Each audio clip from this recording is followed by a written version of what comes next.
What's up, YouTube? So today I wanted to record a quick video and share a story with you about an analogy that I've actually been using a lot in the past couple of weeks because this really hits home. I was on a call with a lady who does coaching and consulting, and she works with executives and corporations. And I mean, she's literally, her business is struggling right now. Like, her offer, really, to be honest with you, doesn't make sense. She's not charging enough money, especially working with executives and corporations, very like low ticket. And when I saw her offering, I was just really confused. Like, if you're working with corporations, you're working with executives, especially if you're doing one-on-ones for this much time, I just couldn't fathom why she was charging so little. And she was really set on doing recurring revenue models, like just working with an abundance of people and charging low ticket and charging a monthly fee, right? And we see this model all the time. Everyone wants to go in, they want to do just monthly retainers, keep it low ticket, ease of entry, get a conglomerate of people. And what ends up happening is you have slow growth, you have no margins left over to be able to hire help, so you're stuck spinning your own wheels and getting burnt out. And I see a lot of people do this. And she was just so dead set on it. So finally, eventually, I'm looking at this pretty picture of everything that was going on, and I looked at her and I'm like, so you're telling me that you're smarter than Disney? And she paused and she listened to me and she was like, what do you mean? I'm like, listen, you do realize that every single year an abundance of people work a 9 to 5 job where they only get a 2 week vacation their entire year. They work and they grind their butts off getting paid hourly and salary, and they will use 1 to 2 of their weeks off of the only vacation time they get to go to Disney. And not only will they take that time, but Disney typically charges, if you're staying at the resort and getting tickets and stuff, like per head, on average for big families, they're spending anywhere from $3,000 to $5,000. Like, think about that. Just to get through the door. High ticket. Just to walk through the doors of Disney. So from the get-go, you're already spending high ticket. What happens when you go through the door at Disney and you get there? What else do they sell you? Right? Overpriced products, e-com that you could have gotten cheaper somewhere else, right? Like, they literally sell you all these, stuffed animals and overpriced food and all this stuff in there. Like after you already paid high ticket, right? Then years later, what did Disney decide to come out with? Disney Plus.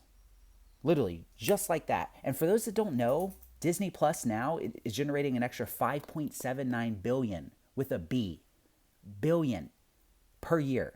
5.79 billion per year, right? They didn't start with e-com products. They didn't start with Disney Plus. They started with going high ticket. In fact, when Disney was first created, you guys know, back in the day when Walt Disney was selling the movie reels for the cartoons, he was charging $1,500 a pop. And $1,500 back then was very high ticket for a lot of people to pay that, right? $1,500 was not cheap back when Walt Disney was first creating cartoons. He went high ticket first, right? So one thing that I always see people do that are really struggling in business and entrepreneurship and the coaching space and all, and is I don't understand why people have to go and reinvent the wheel.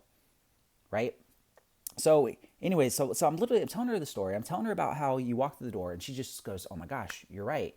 And I'm like, and I asked her the question, I'm like, "What do they sell you?" She's like, "Very overpriced stuff." I'm like, "Exactly." And then I go, "What came out later?"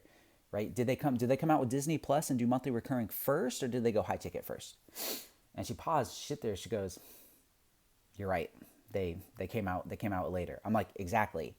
Right? They had a large email list. They had an abundance of long-term customers and clientele, and were literally able to print money out of thin air from everything that they built and have margin left over to build a team. See, often what I see people do is they get into business and entrepreneurship, and because they want, like, freedom, right? That's what everyone tells me. They want freedom, they want to travel, they want to do all these things. But you have to understand that if you're really trying to grow a brand and have impact, it's my favorite thing I hear people say, I want to have impact. Cool. If you want to have impact, you have to have margins. If you want to have margins, you have to have revenue. If you want to have a lot of revenue, you got to charge enough money, because there's only so much that you can do as a solo individual. right? So everyone wants these things, but at the same time, they go with a model that leaves you burnt out and that is broken, and it just makes no sense, right? If you're going to go organic and you're not going to, if you don't have big budgets to go out and advertise, why in the world would anyone want to go low ticket first and start doing monthly recurring and try to serve an abundance of people and get burnt out and barely make any money and not be able to hire? Like, it's backwards and it just makes no sense. And so I've really been hitting it home with this analogy, having a lot of conversations, and I wanted to have this and share it with my YouTube audience. So if you're out there and you're watching this and you're thinking about getting into business, or you are in business, and you're just really stuck on what model to actually do, my advice to you is don't reinvent the wheel. Don't think you're smarter than Disney. Disney is $1 billion company for a reason, right? High ticket first, then build out everything else, get the following, have the margins for advertising, and then you can create all the low ticket and extra stuff to increase the LTV of your customer later, because high ticket first is always going to be the way to go. Less stress.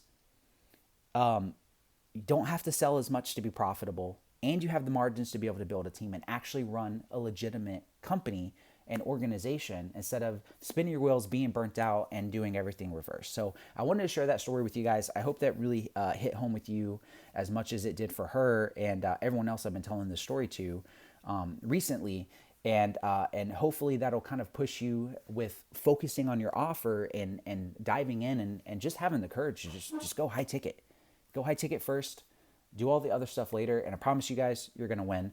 My name is Dylan Starr. I hope you guys found this valuable. If so, let me know in the comments. If not, let me know in the comments. Make sure you like and subscribe to the channel. I'm gonna have tons more videos coming out here soon. I'm behind. I apologize. Did not get to post any videos last week because I'm super busy onboarding and scaling a team. Right? We just hired 25 to 30 more sales reps that I'm doing like call reviews and trainings, and been on Zoom literally back to back, and we're super proud of our closing team as well. They've been actually absolutely crushing it for one of my clients, making this a record month. So been very busy with that. I know a lot of people always message me and ask and say like, hey, you're not very active on social media.